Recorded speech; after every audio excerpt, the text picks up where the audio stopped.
Greetings. Welcome to ITR Live. I'm your host, Chris Hagener. We are back here in Studio 130 for another fun-filled, action-packed episode of the gold standard in Iowa conservative entertainment. Chris Ingstad and myself today with rapid reaction today on the release of the latest ITR Foundation poll. Welcome, Chris. Thanks. It's good to be here. I'm sorry you pulled me away from the classic rock concert we had in our offices, though. Construction update, classic rock continues. What were you hearing today? I think I've heard the entirety of Led Zeppelin 4. Oh. I think they've had, they capped it off with Black Dog just a minute ago. So good. Yeah. I haven't heard as good a music as I would hope. So I'm glad while I was in here in the studio getting ready, you were jamming out along with the folks. So they installed something this morning that was they had a crane. Yeah, a crane. It was again right on the other side of my office wall and made things a little difficult. So, but we are here. They seem to have calmed down for the afternoon. Maybe they understood that we were going to be recording and deferred to us. Sure, that's our it. Need to be in a lot of considerations for us doing business over here. That's right. Well, okay. So we have told the folks, Chris, that we would be back with the next installment of the ITR Foundation poll. And so today is the day for that. Yep, here we are. And as we teased out before, this is not just a poll that we, hey, text one, on our website and some Google form and we tabulate whatever we want. This is a scientific poll that we use a very highly rated pollster for, our friends at Signal. And so we believe this is a legitimate, scholarly offering that should be a part of the public conversation about the state of the race. Yeah, I think it's not just the race, but the state of a number of topics. Exactly. I mean, it is the top line stuff that gets attention. Yeah. But there's real meaningful stuff, and we're going to get to that. Yeah. Right? Because we ask, look, we're a tax organization. We ask some tax questions. What do folks think about these things? Yeah. And I personally found the results about that even more interesting than I did the horse race stuff. And you know how much I geek out about this. I do. So anyway, what was it? Somebody said the first time we did this.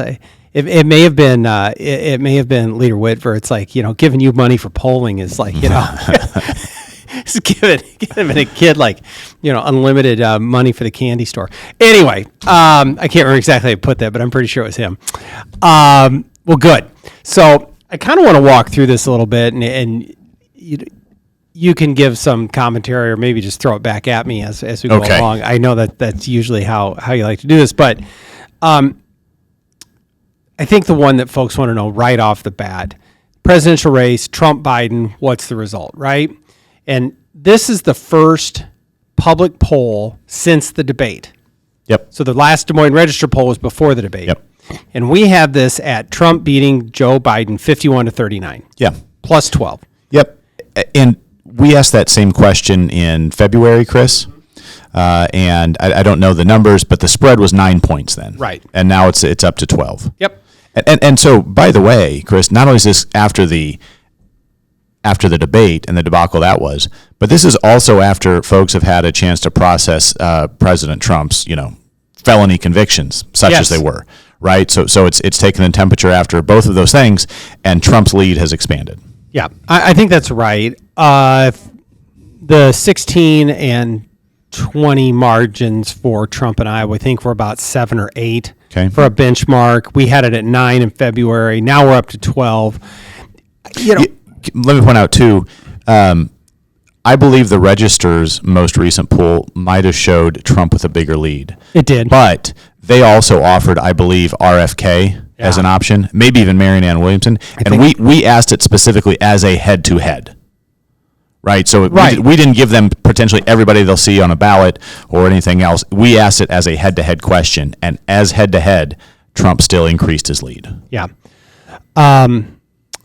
Couple of things that are also interesting on this is I'm into crosstabs. It just is a reminder to folks on crosstabs, which is really where campaign decisions are made. Yeah. Look, it's going to come as a surprise to nobody that Republicans are planning to vote for Donald Trump and Democrats are planning to vote for Joe Biden. Yep. But what are the undecideds? What are the no party people in the middle? And even deeper into that, and unaffiliated.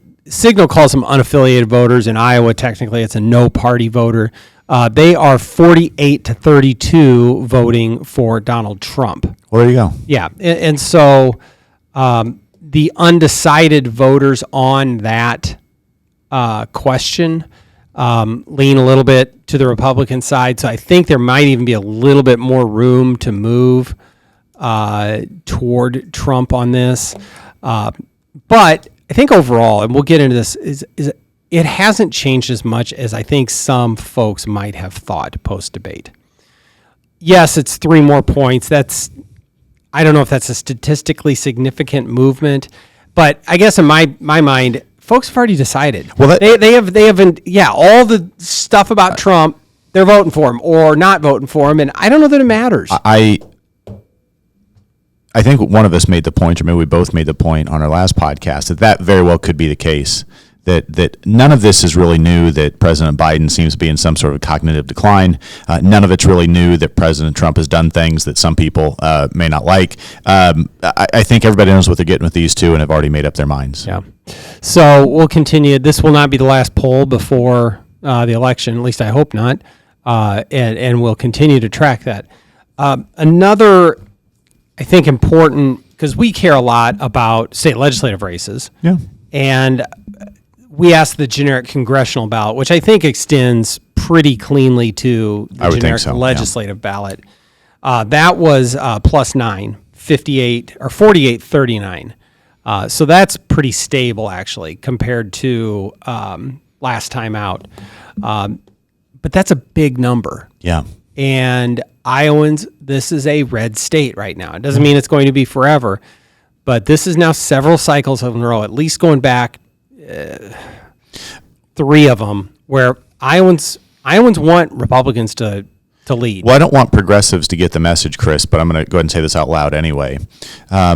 Almost every prepared statement I've read or heard from an elected Democrat, from local to state level to national level, has talked about the need of threat to of protecting democracy or the threat to democracy, right? Right. And we must defeat Trump. Not talking about any policy positions, right? Correct. And yet, our polling shows what is the most important factor in your mind when you're making that decision for your congressman or woman. Right. Threat to democracy was down the list. Yes. I think it was still still inflation of the economy. Yep. And it was still immigration, right, and the border. Right. Those were the top 2, right? And so who Iowans want in charge of those actual issues? Yeah. I'm glad that was the next place I wanted to go, was this top priority. Moving on, I thought it might be. Kind of the issue. So great job. Number one issue continues to be, well, actually the last one was flipped around a little bit, but more often than not in our previous polling, inflation in the economy, 21% of Iowans, that's their number one issue. Yeah. And illegal immigration was number 2. Threats to democracy comes in at 15%. But the one that kind of popped a little bit. Hold on. What was one right after that, though, Chris? Yeah, that's what I'm getting. Oh, okay, good. Taxes and government spending has actually increased over our last couple of polls. Yep. And that's, well, we like to see that, right? Yes, we do. Because I suspect, and I'm not going to go into the crosstabs, but I will later because I love this stuff. I suspect that it's mostly conservatives that are answering that, or independents. I doubt there's a lot of progressives that are on that question. And then it goes on to kind of ones and twos on from there. But if you add together inflation, the economy, taxes and government spending, sort of those fiscal questions, it's about a third of Iowans that's their number one thing, are concerned about the bottom line. Because and this is why we ask those horse race questions, Chris. Okay, so if that's the issue they're deciding on, and the generic congressional ballot goes Republican and the presidential vote goes Republican, Iowans must like the way conservatives handle those issues, right? Right, and so if you're running a campaign, you're going to run on the issues that folks are talking about.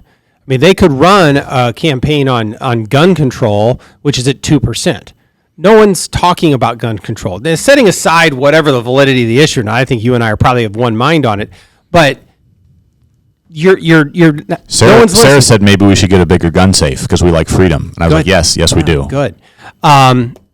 folks are talking about inflation, fiscal issues, illegal immigration. Those are the issues that are top of mind. So we're going to be seeing a lot of it. Now, I think what's particularly interesting out of this poll, okay, so folks are talking about fiscal issues. They're talking about inflation, the economy, and government spending. What do they think on those issues? So we've asked in here, and this is where I really want to drill down a little bit, 3 different questions in here about 3 different specific policy proposals. Yep. And 2 of them we asked last time. The first one is the proposed constitutional amendment that requires a supermajority to raise taxes, so a 2/3 vote. And again, this came back at a 70-16 support. Strong Over support. 2/3 of Iowans support this constitutional amendment. And within that, Chris, majorities, if I'm recalling correctly, of Republicans, Democrats, and Independents. That is correct. Yeah. This is 2 times in a row, this amendment will pass if sent to the ballot for Iowans. Get it to the ballot, you guys. Yes. And ladies. Yeah, and it breaks across party lines, across the board. The next one is the proposed constitutional amendment to protect, preserve. We really struggle with the answer. I think we guarantee is the word that we landed on. But anyway, Iowa is moving towards a flat tax. This would be a constitutional amendment to guarantee the flat tax. As long as we have an income tax in place, we will only have a single bracket, a single rate. A single uniform income tax rate for individuals, commonly referred to as a flat tax. Now that came back as a 47-26. With a lot of undecideds. With a lot of undecideds. And I don't want to caution here that doesn't mean that this isn't a popular idea. I think it just, folks haven't really thought about it as much as the idea. Look, 2/3 to raise taxes, don't raise my taxes, straight up. But a lot of folks haven't really thought through, well, flat tax, does that help me or not? Well, I would also guess that, if you look at the struggles that we had just now trying to describe it, right. And as much as we went back and forth with the pollster trying to figure out how to ask the question, it is not an issue that rolls off the tongue. And I have to believe that some of that, I don't know, clunkiness in the description of the question probably leads people to be a little bit uncertain. Right. But all that having been said, that's a plus 21 number. Yep. I mean, and look, you're at 47, you're only 4 points away from the 51 that it would need to pass. Yep. So this again is a winner. Yeah. Don't think about it being at 47. Do you think everybody who's undecided, once they come to understand the issue, is going to vote no? That's not the case. Now, here's the new one that we added this time. And I want us to spend. Chris, this is my personal favorite. Right. Mine too. Okay. And because, well, for a number of reasons, which we will get into, the question is, do you believe the state of Iowa should pass legislation limiting the amount by which local governments can increase property taxes each year to 2%? Now, you talked in our last episode about the foundation proposal. Yep. So what is that? I mean, we're talking a 2% hard cap. The question is asking that, right? Yes. Okay. That came back even stronger than the 2/3 supermajority at 70-14. Yep. And I believe that one had even higher levels of support from Democrats than the supermajority question did too. I'm glad you mentioned that. Good. Democrats, 61-20. Yeah. Support this. Yes. A 2% hard cap. Being on the side of the property taxpayer is a political win. Right. That is a good position for elected officials to be in. We have said over and over on here that Iowans are mad. They're frustrated about their property taxes. And they should be. And absolutely. And it's not just something that we're making up. We have hard data that backs us up. We have hard data that backs up that they should be mad. The winning position, now this is we're talking about, political polling and where an elected official at any level is on the right side of public opinion in any corner of the state of Iowa by being on the side of lowering property taxes. Yep. They just are. And we're protecting the taxpayer in general is a winning position. and we know already that both sides, both Republicans and Democrats, are crafting their messages this fall about property taxes. Yeah. I've heard reports of the polling in the field. Who are you going to vote for with these particular things on property taxes? So I think why this is look, I'm encouraged that Iowans are where we think they are. Yes. I mean, it's gratifying that of all the work we've put into, we know they're with us. But what I'm excited to do is get this particular question out to lawmakers and to local government folks so that they can see, look, that this, you can drone on and on about local control or the need to build a new athletic facility or a snack bar or whatever it is that you want to build. And they may have merit. Again, fine. But folks are mad, and you've got a really big hurdle to climb if you want to make the case because they are done. Yep. They should be. They should be. So I suspect that we will see a lot of property taxes in legislative campaigns this fall. And I certainly wouldn't want to be on the ballot with these kind of numbers, haven't done anything to raise property taxes. Yeah, that's true. That is not a winning issue. Republican or Democrat, doesn't raising matter. property taxes is not a winning issue, folks. I guarantee you are going to see Democrat legislative candidates running on saving property tax dollars. Yeah. And whether they're, if they voted for the bill, whether they wanted to take a leadership spot, I don't know. Some of them have been on the right side of the vote. Yeah. So I think that's, there was I think the other thing that I want, I guess, current legislators or the ones that are coming in to know about these sorts of issues, specifically the property tax one. Property taxes are going to be an issue next year at the Capitol. We've been told that by legislative leaders, rank and file legislators. Next year's great. They're going to work on it. When those legislators walk in the building, they are going to be bombarded by voices telling them what they should and shouldn't do. Yeah. And there will be, I'd like to have another conversation at some point about taxpayer-funded lobbyists. Sure. But they're going to be lining up on behalf of cities and counties and schools that they need more. Yeah. Don't take away our ability to tax.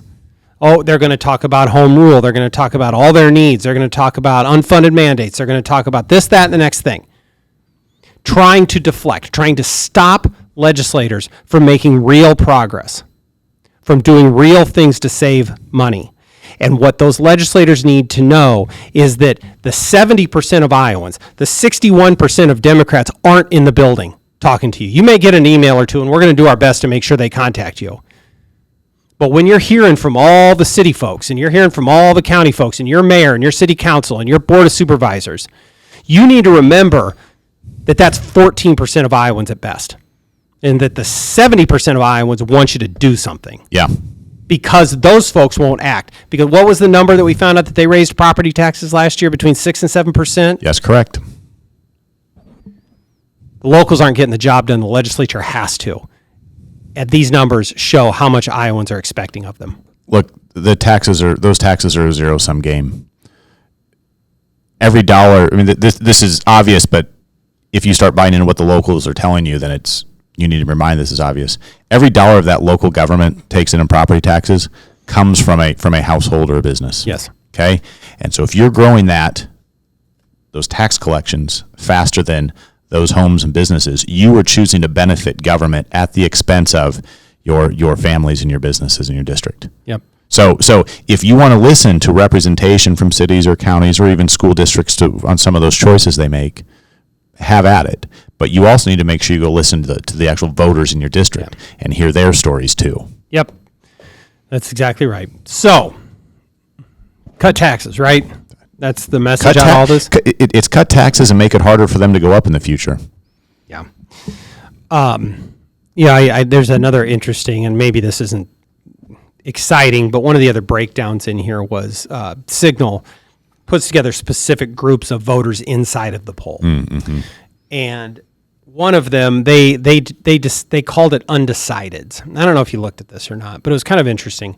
And this segmentation that they put together, they called an undecided as their model of a moderate center-left woman. Okay. And I think sometimes my guess is you see that in the media as kind of suburban women.